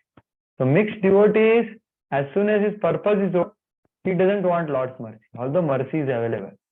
Whereas pure devotee always wants mercy. So Prabhupada differentiates pure devotee and mixed devotee. Again here also, previous purport also he did that. So those who are 100% engaged in service of Lord are full recipients of the mercy of the Lord. Such partiality in receiving Lord's mercy is relative to the recipient. Again the same point. It depends on the receptivity. It's not the Lord's partiality, and it is not due to the partiality of the all-merciful Lord. So that Prabhupada past time with Tamal Krishna Maharaj. Tamal Krishna Maharaj said that you are so merciful, Prabhupada, to me. Prabhupada said, actually I am merciful to everyone, but you are receptive to the mercy. So like that. So pure devotees also are like Lord. They are fully merciful. So Prabhupada says, and then he goes on to further say that, Lord is merciful to people in the battlefield of Kurukshetra. Those who got darshan of Lord, they got higher gati. So Prabhupada establishes that fact, that Lord's mercy is equally distributed even to people in the battlefield. Tathaiva chanye narloka veera ya ahave Krishna mukharavindam naitram pibantam nayanabhiramam parthastra pota padamapuras. So those who saw the beauty of Lord and appreciated it, they attained the Lord's abode. So what they did, so this is the mercy of Lord. Somehow or other, if someone puts himself open to the sun rays, sure to get the requisite benefit both by heat and ultraviolet rays. Therefore, the conclusion is that Lord is never partial. It's wrong for the people in the world to think of him as partial. Now, the last two verses, we'll take it quickly. Now, going further, she is telling about her further bewildering activities of Lord. When you appear as avatars like Varaha, Kurma, etc., that is even more bewildering for me. Text 30. Janma karma cha vishwatman ajassa karturanatmanah tiryan nrishi yadasu tadantatyanta vidambanam. Yeah, please read the translation. Hare Krishna. Translation by Srila Prabhupada ki jai. Of course, it is bewildering, O soul of the universe, that you work though you are inactive, and that you take birth though you are the vital force and the unborn. You yourself descend amongst animals, men, sages, and aquatics. Verily, this is bewildering. Yeah. So here, what point is being told by Kunti Mani is that by our intelligence, we cannot analyze Krishna's pastimes and identify why he is doing what he is doing. So best is to become indifferent to the siddhantas of the apparent contradictions in Lord. So in this particular verse also there are contradictions. He takes birth, but he is unborn. He is akartu, but he is doing actions. So, or he is partial, or he is impartial. So there are unlimited contradictions in Lord. So become indifferent to siddhanta and just relish the pastimes of Lord. That is what is told by Kunti in this verse as well as next verse. So here this verse is telling that, my dear Lord, when you appear as any of these avatars, like ajasya, this janma karma cha vishwatman, ajasya akartu. So these two contradictions are told. Ajasya janma, akartur karma. And you take form as Sirian, this animal like Varahadev, Nrushishu. Nru means human being like Lord Ram, or Rishishu is like Nar Narayan Rishis, or Yadahasu is like Matsya Avatar. that is even more bewildering. Why it is more bewildering? But because, my dear Lord, when you take these forms like Varahadev, for example, you take an inferior role actually, and you become fully absorbed in the pastime of Varahadev. Just like an ordinary Varaha, you go into your and sniff the earth and go down and get the earth above. You exactly act like a boar, and you accept a lower, inferior form, where those who are not knowledgeable, they criticize you. Like, Hiranyaksha criticize you, that you are one Gochara, and they think that you are also getting body by karma, and you are also controlled by karma. Like that, they may confuse. But those who are knowledgeable, they don't get confused. So that is the thing which is told by Kunti Maharani here. That you fully absorb at your pastime you go. You become fish and you act like that. So, but these contradictions are there, but they are truth. They are not mithya. So this is another important principle to be understood. That Lord's activities are real. Why they are real? Because person like Shukdev Goswami is attracted hearing the pastimes of the Lord. How is it that such person gets attracted to something which is mithya? Mithya, you understand? Mithya means illusory. No, Lord's pastimes are real. So, because Shukdev Goswami people's chitta is getting attracted, means it has to be real. And when Lord says Janma Karma Chame Divyan, means your activities has to be real. So although you are Atu, your activities are real. So how to digest this apparent contradiction? That can be that can be, what you can say is, we use the word samanvaya. How we can reconcile these facts which are contradictory by one principle of Achintya Shakti. So Lord has Achintya Shakti. So he is full of Achintya Shakti, and he can do anything what he likes, even if it appears to be contradictory, which is not possible for any mortal. So that's the whole point here. So Prabhupada also writes this. So we'll go through this purport and just stop. Next verse will continue tomorrow.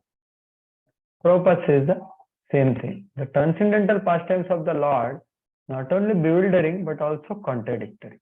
Means they are all inconceivable to the limit thinking power of human being. So this all already I explained. So he explains these forms. All these statements prove that without any question that Lord's activities, forms, and deeds are all inconceivable in our limited thinking power. And because he is inconceivably powerful, everything is possible. So accept Achintya Shakti in the Lord and then leave it there. Don't keep on scratching your head. That's what is the point here. He can be easily understood by pure devotees because they are intimately related with him, like Kunti Maharani here. So that's what is being said here. So it's already time. So we'll stop here and we'll continue further. So if you have any question, I think one question was there. We may go for maybe 5-10 minutes. If someone has urgent seva, they can proceed, no problem. So maybe there was one question which was already written. So I will just read that question.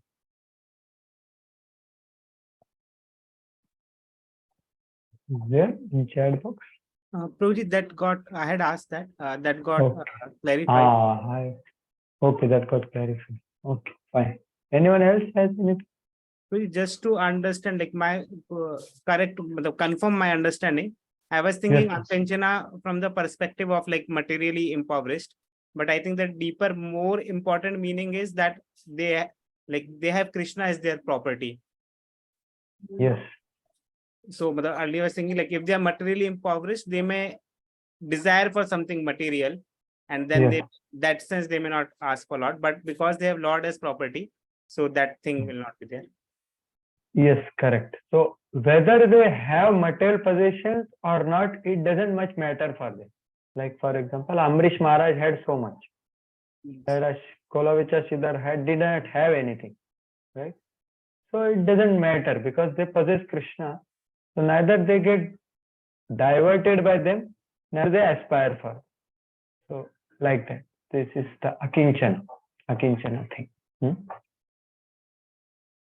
Okay, Prabhuji. Yes, please. Yes, sir. And else has anything? Yeah, Yashika Mataji is raising hand. Hare Krishna, Prabhuji, Pranam. Dandavat pranam. Yes, ma'am. Prabhuji, I have a question. Nowadays we see that if a person is materially satisfied, he is also proud of his things. But if a person is not materially satisfied, I mean, that person is also in some mode of proud, or why is this so? I'm not sure whether I understood your question correctly or not. You are saying that actually materially satisfied person also has pride, and materially dissatisfied person also has pride. So how do we understand? So point is that there is nothing called material satisfaction in this world, because it is like giving something which is not water to the fish. So this is one contrast understanding.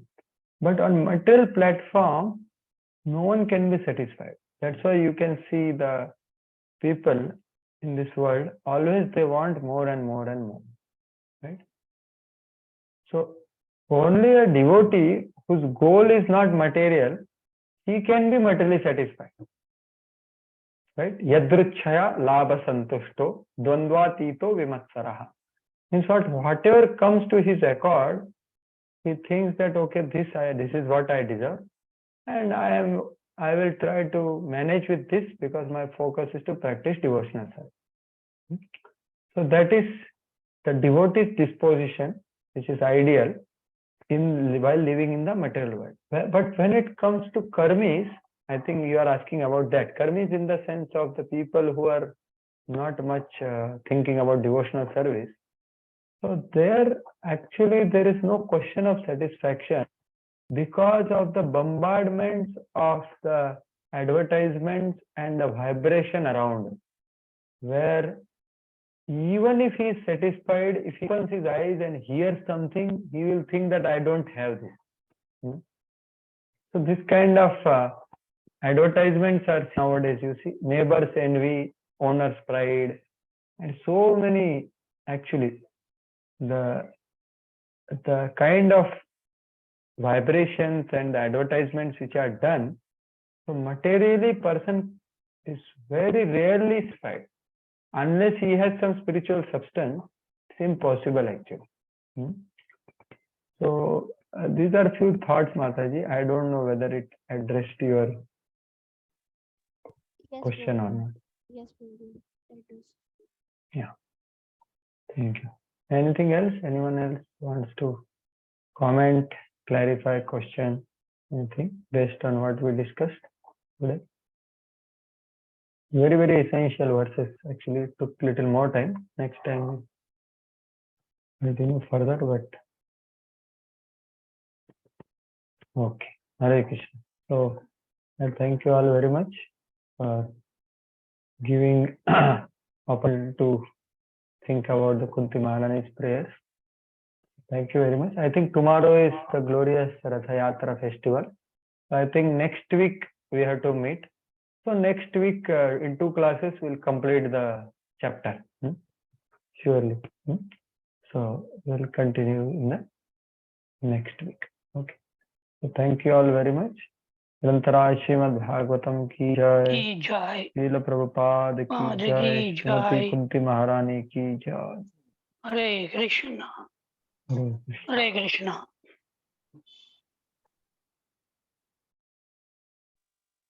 Thank you very much, Prabhuji. Hare Krishna. Thank you.